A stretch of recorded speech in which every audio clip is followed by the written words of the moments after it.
Pendidikan itu tidak penting. Pernah dengar ini ya?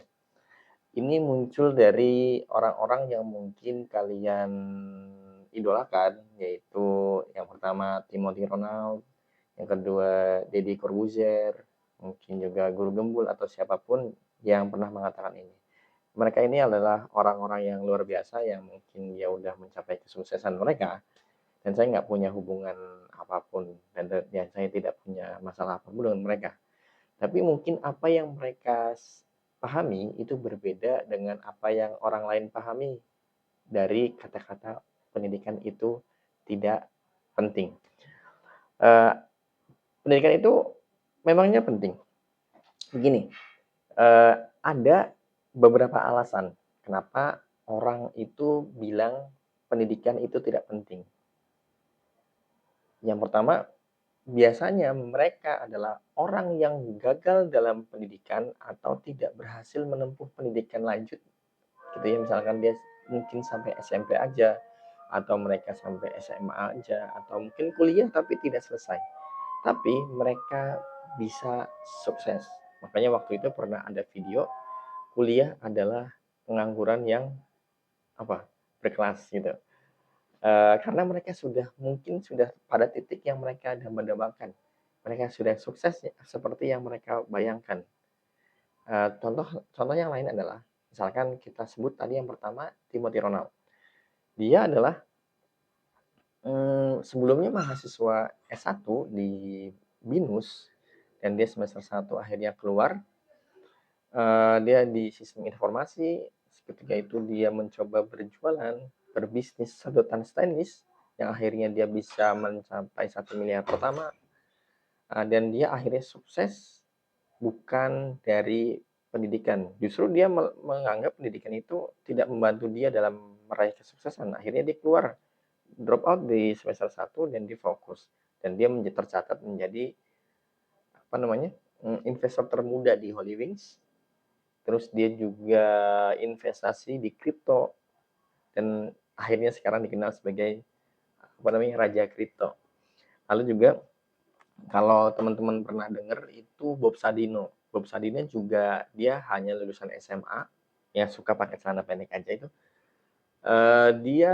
Beliau itu sukses membangun bisnis, padahal bisnisnya ya waktu itu cuma telur ayam negeri, dan dia akhirnya sukses.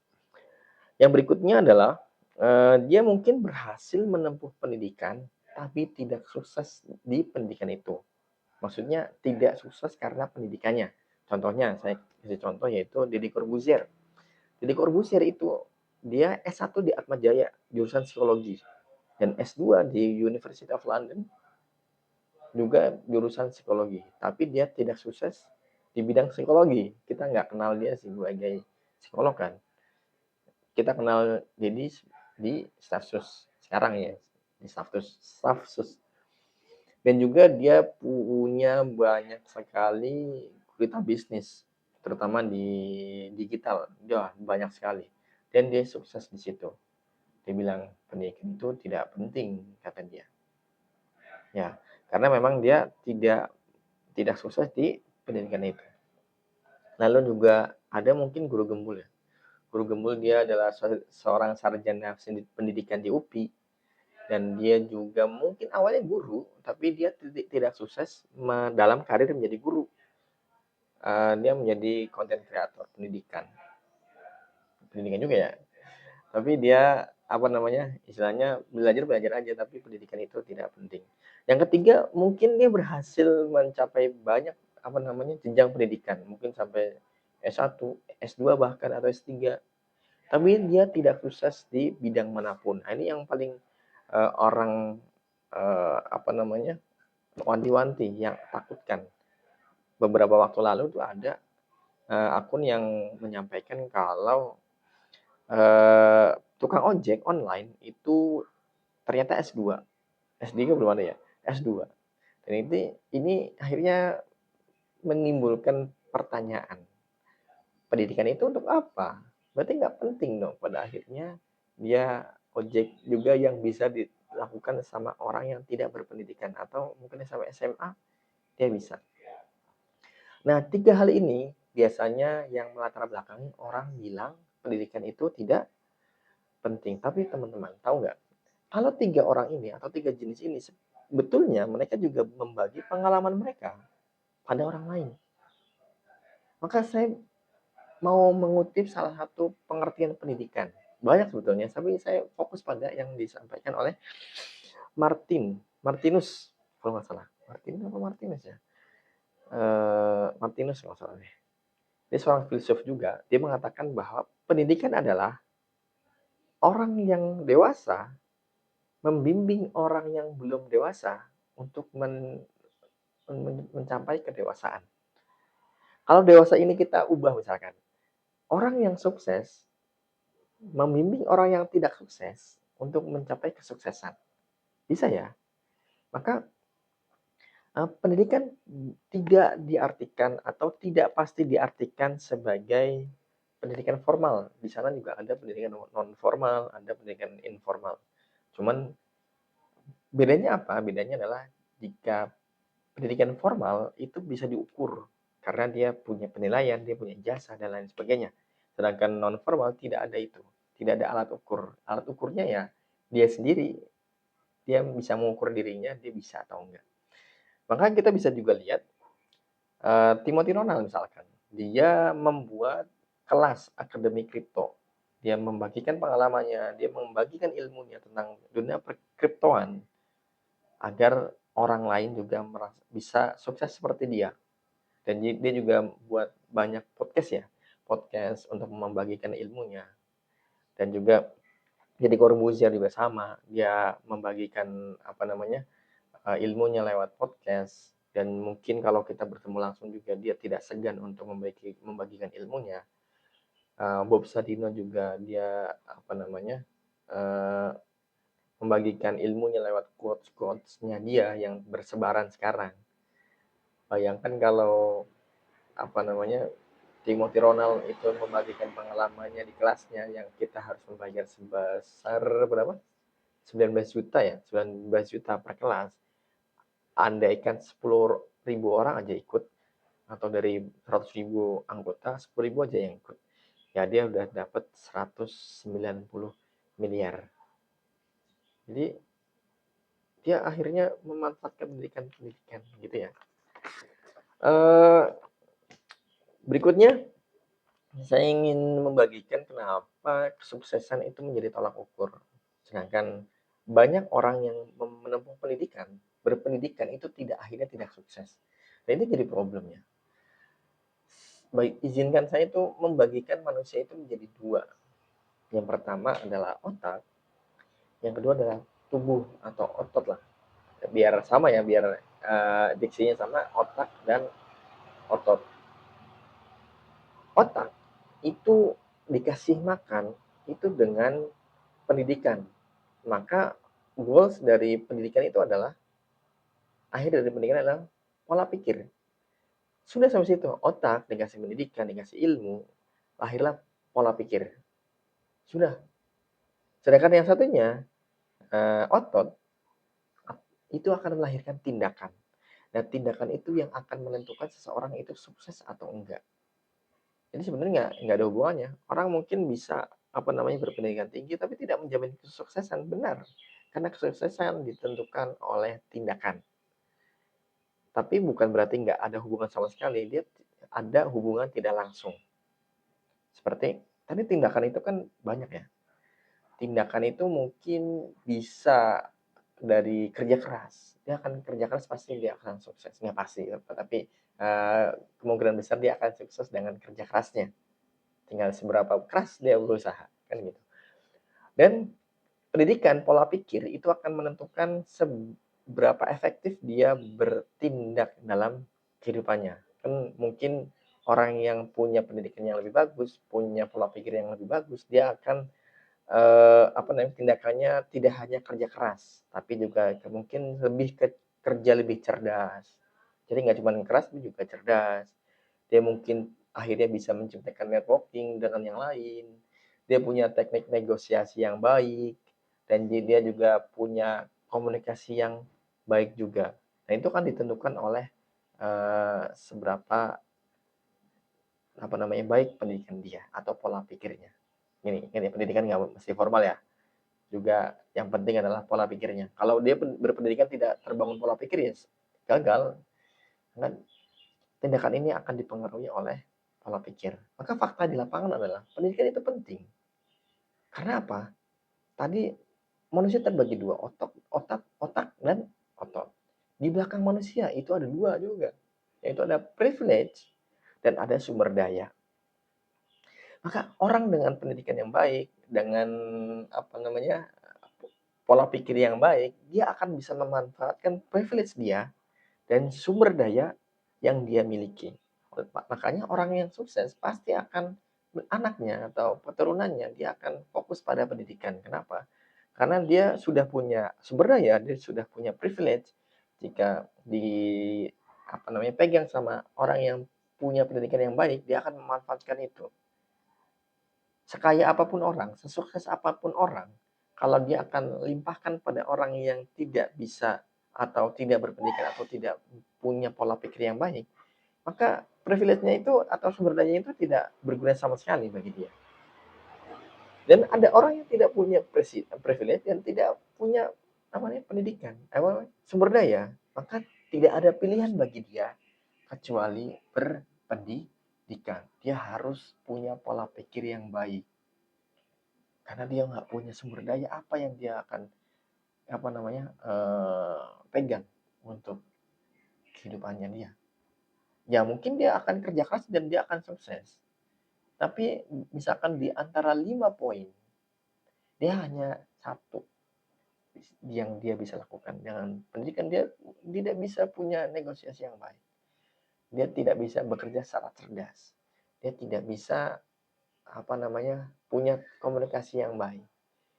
Maka pendidikan atau pola pikir yang baik itu akan memperbesar kemungkinan dia untuk sukses.